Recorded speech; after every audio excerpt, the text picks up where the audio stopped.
In a dark, clinical laboratory, the Cambridge Primate Research Center, a group of animal rights activists break in, intent on freeing chimpanzees held in captivity. The lab is filled with screens showing disturbing footage of violence and chaos, protests, riots, and more. These activists are confronted by a frantic scientist.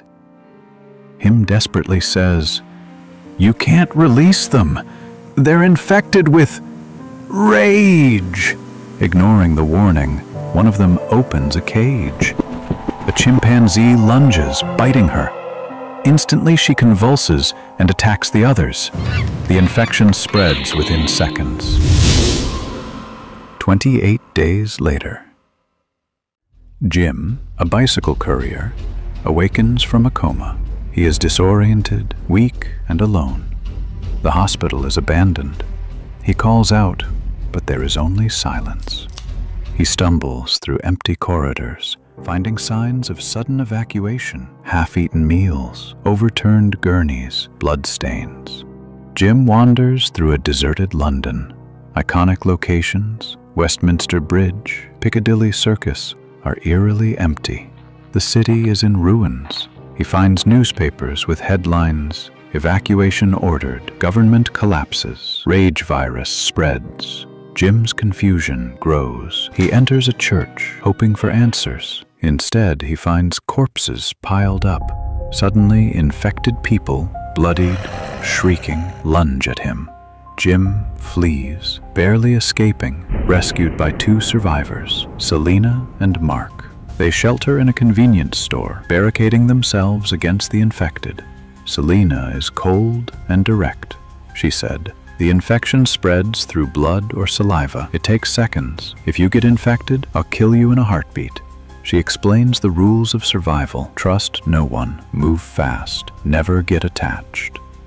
Now, even when the both thinks that looking for his parents might be a bad idea, since they might either be infected or dead, but Jim insists on going back to his house.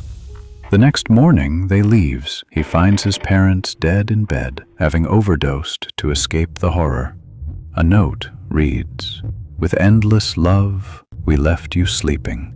Now we're sleeping with you. Don't wake up." Jim is devastated. That night, the house is attacked by the infected. Mark is bitten while saving Jim. Selina, without hesitation, kills him. Jim soon realizes the brutal reality of this new world. Kill or be killed. Seeing Christmas lights in a tall building, they met Frank, a kind taxi driver, and his daughter Hannah. Frank told them about a radio message from soldiers who said they had a safe place far away in Manchester. This might be the answer to infection, and so they decide to travel together. On their way, they encounter abandoned cars, infected hordes, their car tire went flat, and infected people chased after them. However, they managed to flee. There were moments of hope, shopping for supplies, laughing. Jim and Selina begin to get closer. Arriving at the blockade, they find it deserted. Frank was devastated because of this. He accidentally gets infected by a drop of blood from a corpse above. Hannah is distraught. Soldiers appear, killing Frank and taking the others to their compound. They meet Major West and his men. At first, the soldiers seem organized and welcoming, but the truth emerges soon. West's answer to infection is to repopulate the world by forcibly taking women.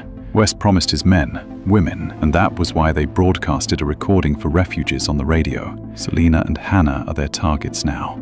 Now knowing this, Jim tries to escape with Selina and Hannah, but they get caught.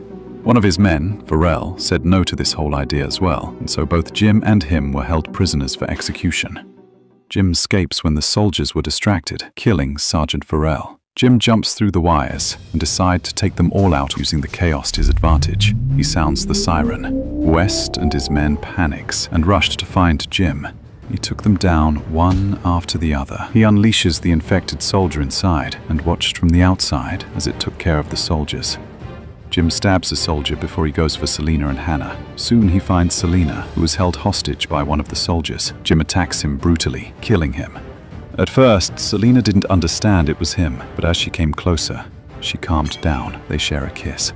Thinking it was an infected munching on her, Hannah smacked Jim on his head with a bottle. No harm done, though. The three head out of the mansion to the car, but West was inside the back seat, and he shot Jim. Now Hannah puts the car gear in reverse and baits him to the infected soldier. The three then leaves.